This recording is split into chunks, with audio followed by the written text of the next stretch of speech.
अध्यक्ष महोदय, हे भाषण करताना माझे मन अत्यंत जड झाले आहे। सर्वाधिक वेळा उपमुख्यमंत्रीपद आणि दीर्घकाळ वित्त विभागाची धुरा सांभाळलेले राज्याचे लाडके नेते माननीय अजितदादा पवार आज आपल्यात नाहीत। त्यांच्या जाण्याने राज्याच्या सार्वजनिक जीवनात आणि प्रशासनात कधीही भरून न निघणारी मोठी पोकळी निर्माण झाली आहे।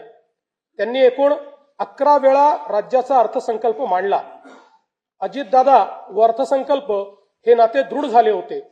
त्यांच्या करड्या शिस्तीमुळेच महाराष्ट्राची वित्तीय स्थिती कठीण काळातही स्थिर राहिली। काम करणारा माणूस ही त्यांची ओळख आणि त्यांनी दिलेली विकासाची दिशा आजही आपल्याला प्रेरणा देत आहे। त्यांना श्रद्धांजली म्हणून सर्व मान्यवरांशी चर्चा करून त्यांच्या व्यक्तिमत्वाला साजेसे भव्य स्मारक उभारण्यात येईल। तसेच